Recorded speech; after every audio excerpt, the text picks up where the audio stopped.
Welcome to the Occupational Safety Leadership Podcast, episode number 188 with return guest Dave Ward.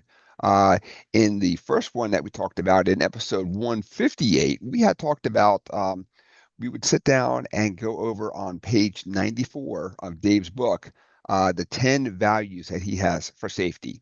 And it was so good, we actually lost track of which one that we're on. So we're just going to pick up the conversation again and just kind of keep on going. Dave has a really great book for anybody who's watching this via the YouTube. I'm going to hold up the book here. Really good.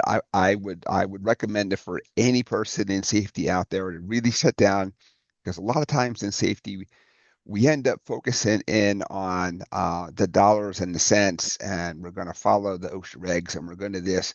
But a lot of times we kind of forget about um, how somebody was injured, how it affects their family, how it affects them in the way that they see themselves going forward.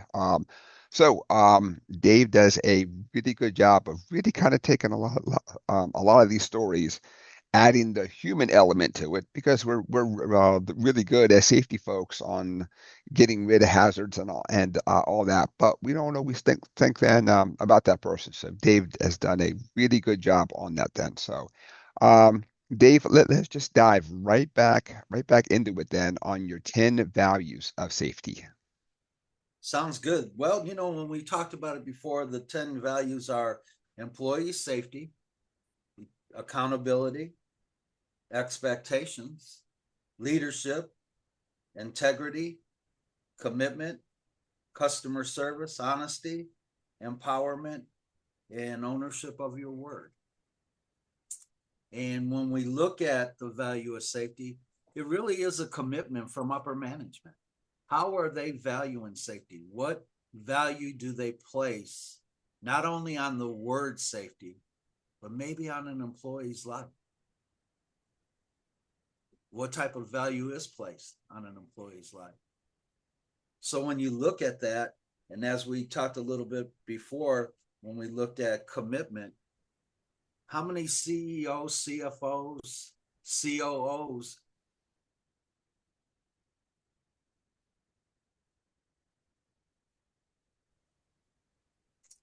it's a question that should be answered. But me going around and talking to a lot of executives, that was something that was brought up recently. Is maybe executives should have an executive training class on safety, the value of safety, because most of the time it's just the bottom line. Corporations are looking at productivity, quality, what goes out the door, and what am I going to make at the end? But do I they think I, really? I think that's a fantastic idea, Dave. Sitting down and educate the executives. I know that in a couple places I've worked, not that the executives were out of touch, but they came up through the sales force and not through like the factory floor and all that kind of stuff then. So not that they didn't care about safety, they just didn't really understand how it really affects the day-to-day lives of all the folks there. True. And Mm. and it's something that you just touched on a little bit earlier as you were broadcasting us in, is that you turn around and you know the value of life. What do you place on it? What's an employee's life worth? Is it worth not putting a guard on a piece of equipment? Is it worth not investing in your employees? Is it worth a fatality? Is it worth a long time or a lifetime injury that this company is going to have to pay forever and ever? It's good questions again. It kind of makes you give people to think. And I when I go out and do training, I try and make it a thought provoking process, because I want people to think. You don't have to give me an answer, but just think how it would affect. Just think if your family member was working in that company and they had an amputation, or they had a severe injury to the eye, or to a hand or to a different part of their body and they couldn't do something, how would you feel? Could you pick up the pieces?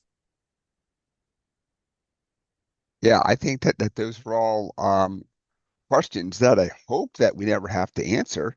But when you think about it, these are the questions that we probably need to ask folks. Because if you're really focused on the bottom line, you know, that always is an awesome thing until somebody's hurt. I've never heard of somebody saying, I'm going to focus on the bottom line and I'm going to focus on safety, and somehow everything works out great, you know. So Well, I, that's not true because Alcoa, the CEO of Alcoa, did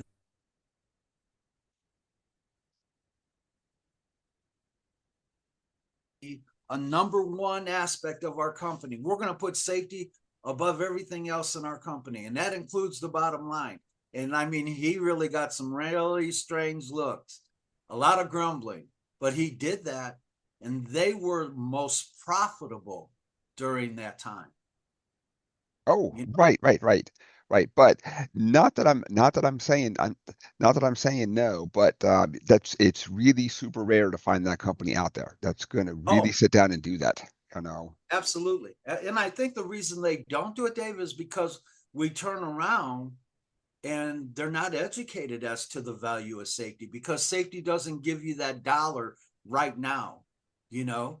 But Oh, every yes. but every time somebody walks out that door every night, that cash register's ringing, believe it or not. Yeah, yeah. I know that that I have struggled an awful lot when somebody says, you know, I like your idea, but we have to take the money from someplace. I want to kind of understand how that you're reducing the hazard and you're reducing risk, of course, and consequence and all that kind of stuff. Then, um, give me like a dollar figure. And of course, it's really hard to calculate what doesn't happen. It's really easy to calculate when an accident does happen, but it's really hard to Right. calculate when an accident doesn't happen, you know. Well, how many widgets does it take? How much money does it take to make up those widgets, the cost for that injury? Oh, Five right. percent. Normally you look at a 5%. So, you're looking at an astronomical amount of widgets that need to be built for $100,000 injury. Right, right, right. I mean, when a accident hasn't happened yet and you're Right. proposing something, you're proposing let's say that you're proposing a guard, you know. So even though they everything seems to be good and nobody's been hurt yet, that doesn't mean that everything really is good. That just means that a person hasn't been hurt yet out there. Or a person hasn't reported that injury yet, one or the other. But we want to be proactive instead of reactive, right? Right, right. Hmm. And that's another value of safety. Are we going to be proactive? It's just like, getting ready to, we're having all these storms right now. Look at it in Florida. Being proactive. Did people really take note of what they should have been doing? Did companies take note of what they should have been doing in preparing, being proactive, preparing for the safety of their employees, and not even their employees? How about their families? Right, right. Well, and we can also look back at Hurricane Katrina when they had a whole plan and they were going to bus out folks and all that. The one thing that they didn't plan on was the human factor, and the human factor is people want to take care of their family and friends first, and then others out there. Right. Yeah, I mean, in today's world, being proactive and having that commitment that we're going to do what it takes to protect our employees. It's just like wintertime is coming, foul weather's coming. Are we going to allow people to drive on ice? Are we going to are we going to keep people at work and then send them home on icy roads? Right, Those are, right, then that's when you talk about the value of safety. What value are we placing on our employees? For every employee that you have in your company, you also have to think of, I'm not only preserving their safety, but I'm preserving the well being of their families. And how many family members do they have?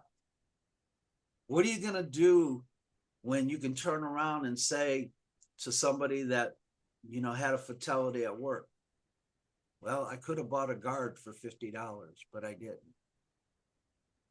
Right, exactly. You How know, many times has a injury torn a family apart too? oh, yes, that's true. I mean, just because of all the pressure and stress that's on the family members to take care of the loved one, and then on the other hand, do all the things that they normally have to do, Hmm. Right, right? right, right, right, exactly. So I really like on your principles when you talked about ownership. I really like the ownership factor on that. Could you take a couple seconds and talk about that? Yes. When we talk about ownership, not only ownership from the management side, upper management side, let's bring it down to the supervisor side.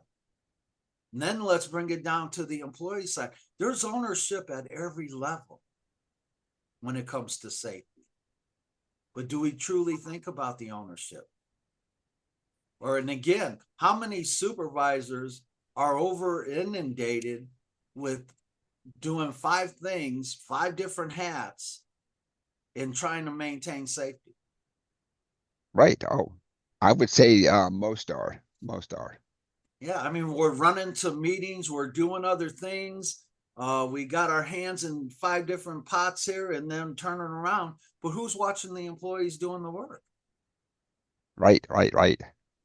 How many employees are exposed to hazards and things that we walk by every day? Where's the ownership there? Hmm. You know, Hmm. where's the ownership from upper management to say, hey, listen, we're going to make safety a core value of our company again. And I'm going to really, really, really press this core value of right. Hmm. So when you look at that ownership from upper management to the mid level and then to the employees, not only having ownership, but who's following up on that? You're given ownership, but who's setting the expectations for safety? Is it upper management or is it the middle management? And is upper management putting ownership and holding those expectations for their supervisors underneath them in regards to safety? I don't know too many people that actually have expectations when it comes to safety in your annual, reviews or performance ratings. Do you?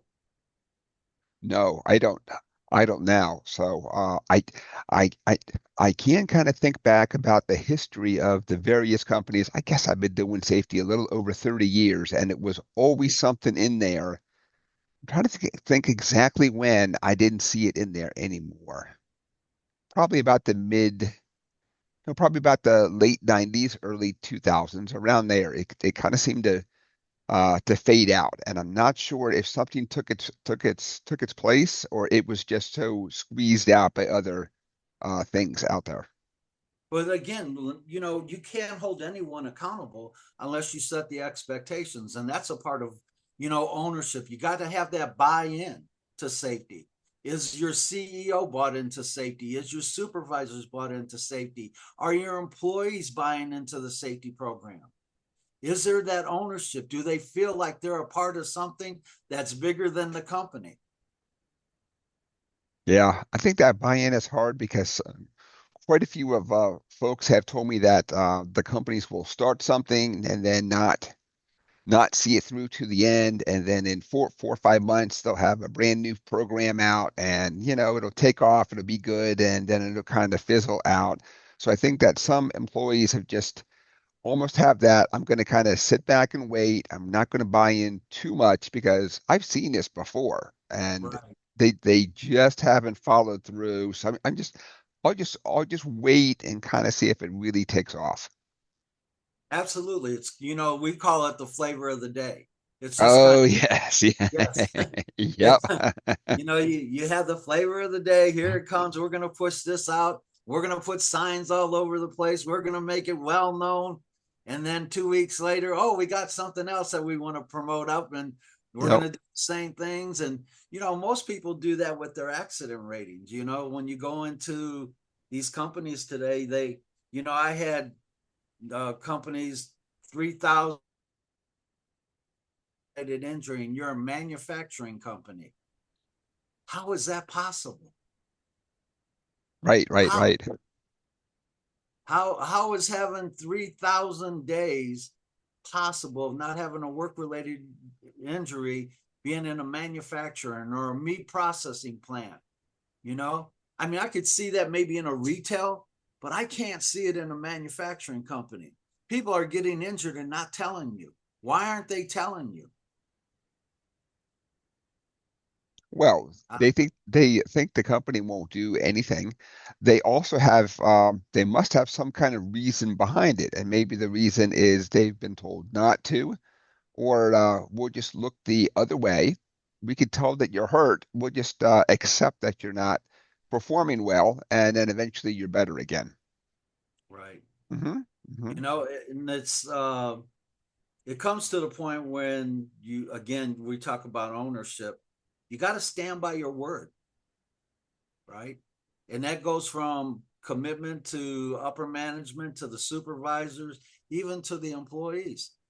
Who's standing by their word? And Right, what are we standing by? I don't know. It's just like making safety mandatory. We go to trainings, even now when I go out and I'm doing training, oh, we're going to have 25 people in your class. Wow, I can't wait to get there. Man, it's important to go ahead, and I'm feeling really good. When we get to the facility, well, we're only going to have 7 people today. Seven? 7 out of 25? What are they doing? Where's that commitment? Where's the value of safety? I mean, what are you telling your employees? oh yeah, oh yeah, exactly, exactly. So, and That safety is not important. right. Well, they're also saying things like, I want you to work on something else, or this is really important, but we understand you're busy. So it's an optional class. Right. I can't think of anything in safety that we do that's optional out there. Not as far as I can, Right, not as far exactly. as I recall, you turn around, and I believe if you're really committed to safety and you really have it as a core value, then management needs to say, listen, on Thursday, September 29th or whatever day it is, you're going to be in this class, and that's it. Right, right, right. There's no it's a mandatory class, and the only way you're going to miss it is if you're out sick or on vacation. Other than that, your butt will be in that. Yep, yep, exactly. Make sure that you're not only protected, but your family doesn't have to ever suffer the heartache Hmm. of having you hurt. Hmm. Hmm. I can't think of when I was working. I don't remember if I was Houston or Dallas, and it was used to be so hot that people would say things like, "Hey, is there any training that I can do?" Because they saw it as not just a great thing, but okay, I can get out of this darn heat and I can just listen, and it's going to be awesome and all that stuff then too. So Right. yeah, yeah, yeah. So some people are actually into it and they will be there no matter what, whereas others almost have to be told this is what's happening. Yes. Or like when Mhm. you're in a training class and people then turn around and get up, or other people knock on the door and turn around. I need to see John. I need to see Sally. I need to see Kim, or I need to see Dave. Mhm. And so, what value is it? I mean, did somebody not delegate their authority somewhere along the line and say, hey, listen, these guys are in class for one reason, so they can become better safety supervisors, so we can lower and reduce our injury rates? Right, right, right, We right. can become more profitable, more effective, more efficient. better understanding of the OSHA requirements, even though they're just minimal guidelines? I have found that it's a really good, interesting point that you bring up. When people come and grab somebody in a class, it's almost like that person, even though it's only, let's just say for the sake of argument, 2 hours, almost like I have to have this done in this 2 hour period, and I'm not willing to make that decision. I'll let the boss do it. You know, Yes. that's that. Well, that there shows that they probably don't have very good ownership in that company, and certainly not with safety. It probably goes across the board with many departments, of course, too. Right. But it's not only ownership, it's all about respect. Mhm. What kind of respect did you just give to the class? What kind of respect did you give to that employee? Maybe that employee wanted to really sit there and learn something, but yet, is that employee that valuable where they can't sit for a couple hours in a safety class? Right, right, right. Exactly, exactly. So, when you look at the respect factor as well, and again, that's a part of ownership and being honest and having that work integrity, right? That's Hmm. another big word, integrity. Do we have work ethic and work integrity? Yes, I like that also because people need to understand that your word is your bond out there. And by your word being your bond, you still have to go back and follow up, and you may give them an answer that they don't want to hear, but they at least know that you're a person of integrity. Your word is your bond. You said that you would look into it, that you would reduce this hazard, and maybe you found out that not that the hazard is not important, but you have just bigger fish to fry. I think people can understand that because you've kept your word, you've kept your bond, all that stuff then. But when Oh, I you would agree with that.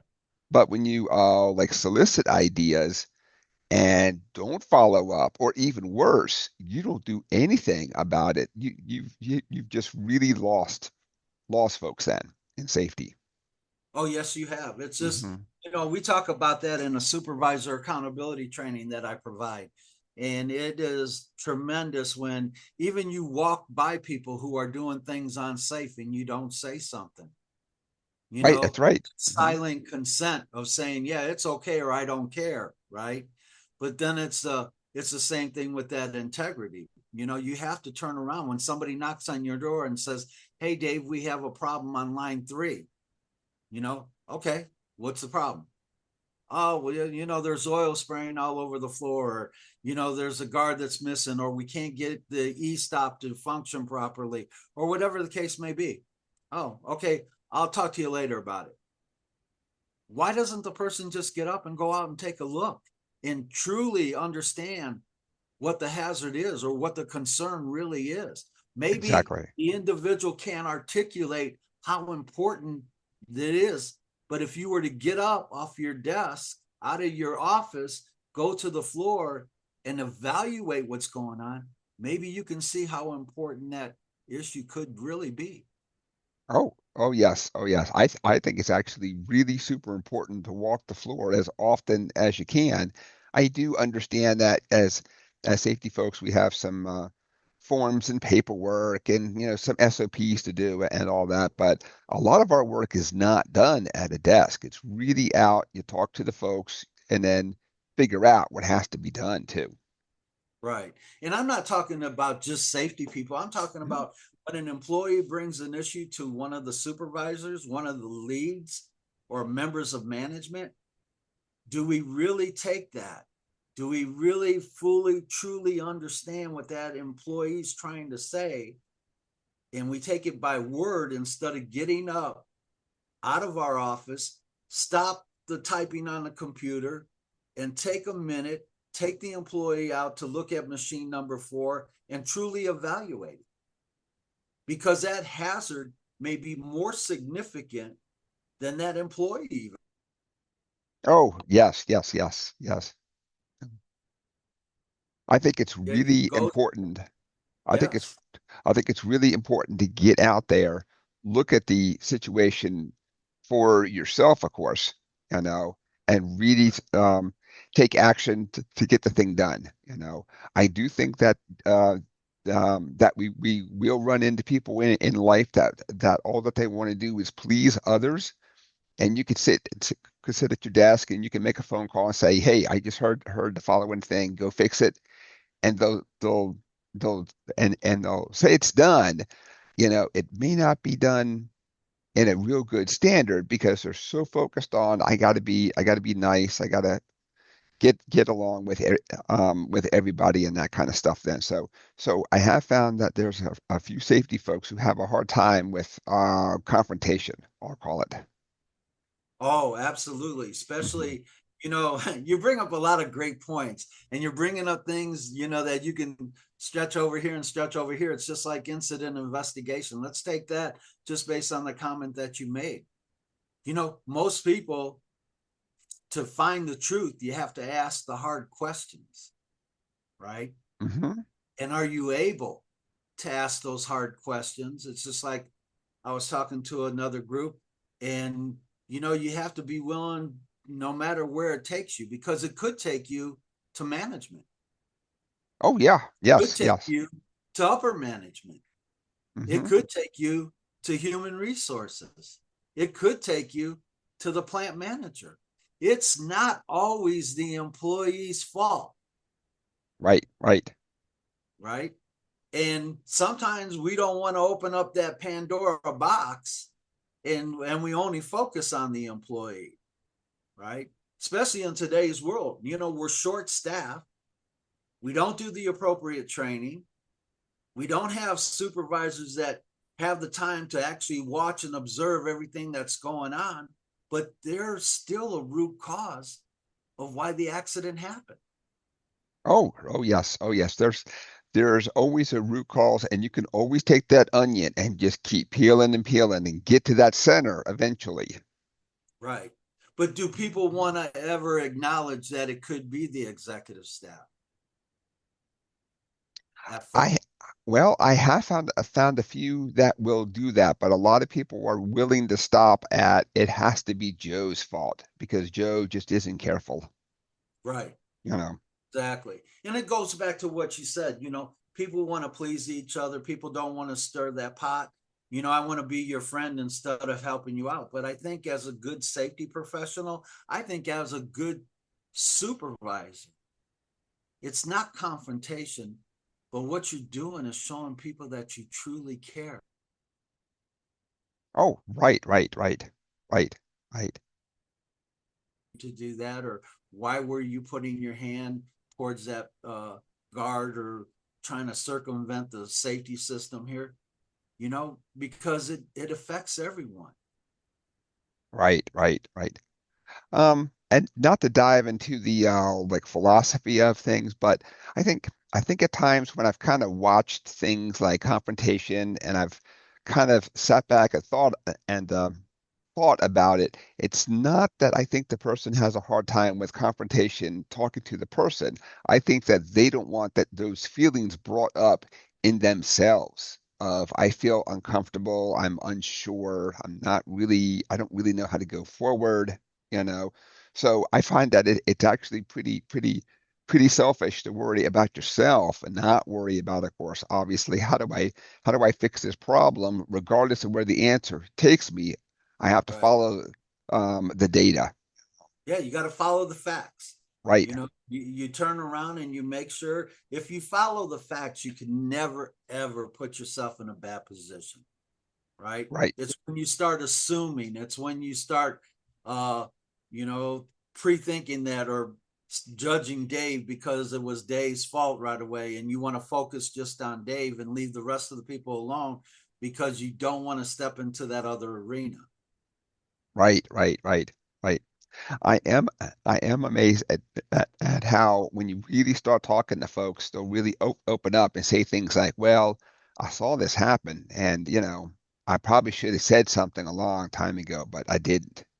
You Right. know, so I think it's that when these things happen, a lot of times I think the odds have caught up to somebody because anytime you do something and get away with it, you reinforced I should follow something, even if it is unsafe, you know.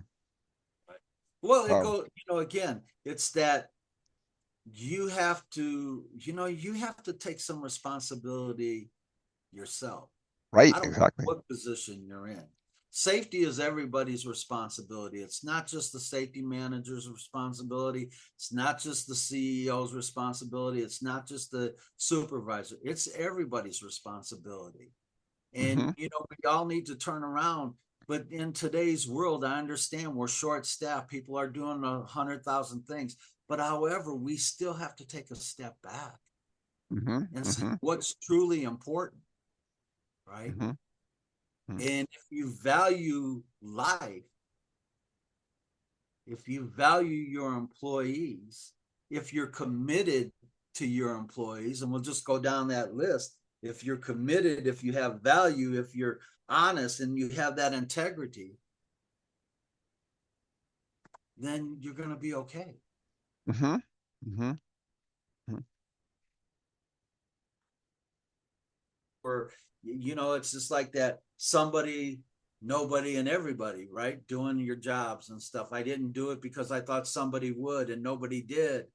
And that's sometimes how it is. And then we leave our employees exposed to hazards that they shouldn't be exposed to.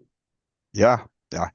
Hey, Dave, I hate to stop the talk, but we are bumping up on time here.